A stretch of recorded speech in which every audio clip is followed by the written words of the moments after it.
പ്രശസ്ത യൂട്യൂബറും reels ക്രിയേറ്ററുമായിട്ടുള്ള Akhil എൻആർഡിയുടെ wife അദ്ദേഹത്തെ കളഞ്ഞിട്ട് പോയെന്നുള്ള വാർത്ത ഇപ്പം കത്തി നിൽക്കുന്ന വാർത്തയാണ്. ആരുടെ കൂടെ പോയി എങ്ങനെ പോയി നമ്മൾ പറയുന്നില്ല. കാരണം ഒരു മനുഷ്യൻ്റെ നിസ്സഹായ അവസ്ഥയിൽ ഒരാളൊരു ഹാർഡ് ടൈമിലൂടെ കടന്നു പോകുമ്പോഴത്തേക്കും അത് വെച്ച് മോണിറ്റൈസ് ചെയ്ത് വീഡിയോ ഇറക്കാനോ അല്ലെങ്കിൽ മോണിറ്ററി ഗെയിംസ് ഉണ്ടാക്കാനോ ഞാൻ അത്ര ചെറ്റല്ല. പിന്നെ കുറേ പേര് ഇപ്പോൾ ചെയ്യുന്നുണ്ട് അങ്ങനത്തെ വീഡിയോകൾ. ഒരുപാട് യൂട്യൂബേഴ്സ് തുടങ്ങിയിട്ടുണ്ട്. പക്ഷെ ഞാൻ ആ ട്രാക്ക് പിടിക്കുന്നില്ല. എനിക്കറിയാം ഇതിട്ട വ്യൂസ് കിട്ടുമെന്ന് എനിക്കറിയാം. പക്ഷെ ഞാൻ ആ ട്രാക്ക് പിടിക്കുന്നില്ല. പക്ഷേ എനിക്കൊരു കാര്യം ചോദിക്കാനുണ്ട്. Ladies, what is your problem? Okay, what do you really want?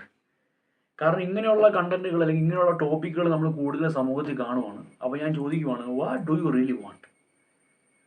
ഒരു മാരേജ് ആയിക്കോട്ടെ, റിലേഷൻഷിപ്പ് ആയിക്കോട്ടെ, what do you actually seek? Okay, കാരണം ഗുഡ് ലുക്സ് ഉണ്ടെന്ന് പറഞ്ഞിട്ട് കാര്യമില്ല ഇപ്പം.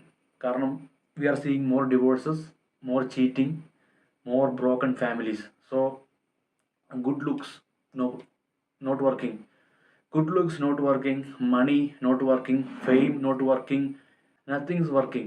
റിലേഷൻഷിപ്പ് മേഖലകളിൽ ഈ പറയുന്ന ഒന്നും നമുക്ക് കാണാൻ പറ്റുന്നില്ല. കാരണം നത്തിങ്സ് വർക്കിംഗ്.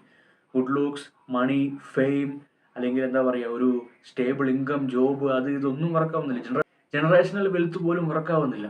അപ്പം ഞാൻ ഇങ്ങനെ നോക്കുമ്പോൾ എനിക്ക് മനസ്സിലാവുന്നതെന്ന് പറഞ്ഞു കഴിഞ്ഞാൽ, ലോകത്തിൽ ഏറ്റവും നല്ല ലുക്കുള്ള, ഏറ്റവും ഹയസ്റ്റ് ബിഡ് അത്ലറ്റ് ആയിട്ടുള്ള, ഏറ്റവും സൽസ്വഭാവിയായിട്ടുള്ള കക്ക എന്ന് പറയുന്ന ബ്രസീലിയൻ കളിക്കാരൻ്റെ വൈഫ് എന്താ പറയണമെന്നറിയോ? അതായത് കളഞ്ഞിട്ട് പോകുമ്പോൾ അയാൾ നല്ല പെർഫെക്റ്റാണ്. അയാൾക്ക് പോരായ്മകളില്ല. അയാൾ വളരെ പെർഫെക്റ്റ് ആണ്. അതുകൊണ്ട് അയാളെ വേണ്ടെന്നാണ് ഭാര്യ പറഞ്ഞ്. പിന്നെ എത്രയോ പണമുള്ള ആൾക്കാരുടെ ഭാര്യമാർ പോകുന്നു. സെയിം ഇത് ഓപ്പോസിറ്റ് സംഭവിക്കുന്നുണ്ട്. പക്ഷേ നമ്മളിപ്പോൾ സംസാരിക്കുന്നത് ഈ ഒരു POV നിന്നാണ്. So good looks, good money, good stable income, nothings working out. ഇപ്പോൾ ഈ ഒരു വ്യക്തി, ഈ അഖിൽ എൻആർഡി എന്ന് പറയുന്ന വ്യക്തിയുടെ ലൈഫിൽ അങ്ങനെ സംഭവിച്ചു. More power to that man. Okay, അദ്ദേഹം കടന്നു പോകുന്ന വളരെ ഹാർഡ് ടൈമിൽ കൂടിയാണ്. Brother, big support. പക്ഷേ ഇത് വെച്ച് കണ്ടന്റ് ഉണ്ടാക്കാനോ ഇത് വെച്ച് മോണിറ്ററി ഗെയിംസ് ഉണ്ടാക്കാൻ ഞാൻ നിൽക്കുന്നില്ല. പക്ഷേ നമ്മുടെ നാട്ടിലെ റിലേഷൻഷിപ്പ് ഡൈനാമിക്സ് ഇത് എങ്ങോട്ടേക്കാണ് പോകുന്നത്? Ladies are not satisfied in any ways. എല്ലായിടത്തും എന്തെങ്കിലും കുറ്റം കണ്ടുപിടിക്കാൻ അവർക്ക് 100 നാവുണ്ട്. ഓക്കെ, ഇത് നമ്മുടെ കൾച്ചറിൻ്റെ കുഴപ്പമാണോ, അല്ല നമ്മുടെ മീഡിയയുടെ കുഴപ്പമാണോ, അല്ലെങ്കിൽ ഹോളിവുഡ് പോലത്തെ, ഇപ്പോൾ പണ്ട് ഹോളിവുഡ് മൂവീസ് ഒരുപാട് ഈ ചീറ്റിംഗ് എന്ന് പറയുന്ന എലമെൻറ്റിനെ പൊക്കി കാണിക്കാൻ തുടങ്ങിയപ്പോഴത്തേക്കും ഹോളിവുഡ് മൂവി കൺസ്യൂം ചെയ്യുന്ന ഒരുപാട് അമേരിക്കൻ ഫാമിലീസ് തകർന്നു പോയിട്ടുണ്ടായിരുന്നു.